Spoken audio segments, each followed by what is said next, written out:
volunteer lake, actually a cow field. I'm in a place called Flansham, where it hasn't stopped raining here for weeks it seems, and this is all fields. I'd say normally it's full of cows, but now it's a Wilson playground. The Association for IEMT Practitioners in India is now up and running. We are running training courses now in Delhi, and very soon, from the end of November, we're going to be running courses in Mumbai. Now the plan for Mumbai is quite simple. We're going to be running them every quarter. So there'll be an IEMT practitioner course every quarter, so every 3 months. And that'll be run by myself, Jaspreet, and other guest trainers who will be travelling over for the purposes of the training. Now what you can hear in the background there is Wilson struggling with his mammoth stick. Hang on, let me just show you.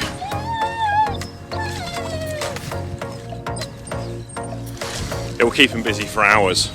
Now we have a nominated charity. I'm not even going to try and pronounce the name of the charity. We shall call it AAA for its excellent set of initials. Now AAA, or AAA as it shall forth be known, is the #1 homeless charity in Delhi. Now they handle approximately 400 people a day in their shelters, and these are people coming from desperate and impoverished backgrounds. So we are there. They are now our official charity for the Association of IEMT Practitioners, India. And Wilson's got a lot to say on that as well. Now, what we are doing, we are providing funding for hygiene products. That's basically soap, toothbrushes, toothpaste. A lot of the people arriving at the shelters are arriving with absolutely nothing at all. So we have already raised £1,000 for that, and I thank everyone that has helped with that fundraiser, because that has been a phenomenal response, way more than we were expecting. Currently, £500 has been spent on products, and they have been distributed accordingly. Obviously, this is going to be an ongoing fundraiser, so in the near future I'll be asking for more donations again, and I thank you in advance for your assistance there. And the other thing, as an association, we are also contributing towards the Staff and Volunteer Welfare Fund. A lot of the people that work for the charity themselves are formerly homeless people who are now working with the charity and providing care services and support. The work they do is pretty grueling, and it's fairly thankless, it has to be said. It's not an area that people really want to get too involved with. It's that kind of keep the homeless people out of sight and spare us our guilt, and we silently judge, well, they're not really homeless, they choose to be so, and so forth. The people they deal with in this particular charity, that's definitely not the case, I can assure you. Having seen it firsthand, it's not the case. So the association will be funding the Staff Welfare Fund. Now this basically allows or enables staff to have a little bit of life privileges themselves. Most of them are working this job 24/7. It is their life. They're doing it for either no wage or minimal expenses. So the first thing we're about to fund is the Excursion, which is basically a few days holiday for a good number of these volunteers. And there'll be more details on that following shortly. I'm walking against the wind here, you can probably tell. It's a little bit harder work than I was anticipating, walking and talking at the same time. Now here's where we need your help. I'm just trying to avoid the holes. Okay, we need your help for something very simple. We're looking for ongoing corporate sponsorship. This doesn't have to be very much money.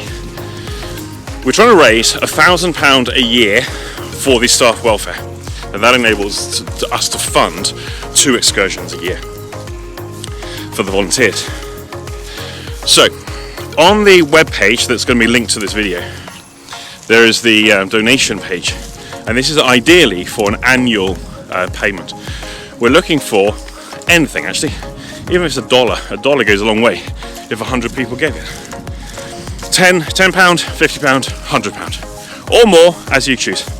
This can be done via a staff fundraiser. If you're a small business and wish to make a donation, then please do. It's done by PayPal, so it'll be a recurring subscription. I almost said prescription. And basically we will take money off you every year. Don't give so much that it hurts, that would be silly. Give enough that it won't make much difference to you, but accumulatively it's going to make a hell of a difference for everybody else. And that would be fantastic for the association and also for the charity that we are now working with. The link is on the page. Just press that, you know what to do. We are willing and happy to accept anything. Here's the other thing we're after as well. If you know someone who's got overstock, hygiene products, soap, toothbrushes, towels, any of that kind of stuff, if you work in a hotel, an airline, something along those lines, where what do they do with their toiletries? All the stuff that gets left behind. A lot of that stuff will be new, been bought for the trip, never been used. If you're in a hotel and you don't know what to do with that stuff, send it to me. I will make sure that goes to the people who would really benefit from it. Aftershaves, perfumes, anything that raises basically dignity, self-esteem, and makes people feel a little bit more human than they have probably felt for quite a long time. It's these simple little things that can make such an enormous difference for those people who are desperate.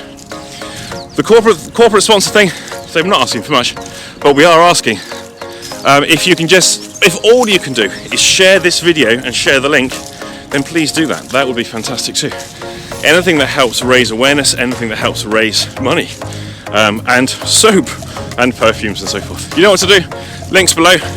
Thank you so much. I don't know if you can see it in the background here as I struggle through what you can try not to sink. Over here is a solar farm. It's absolutely massive. It goes all the way back. It's, I don't know how many acres or hectares the measurement is. Oh. Okay, that's how deep the water is. Wish me luck. I have no idea what happens when the solar electricity farm floods. Maybe we are currently walking through electrified water, who knows.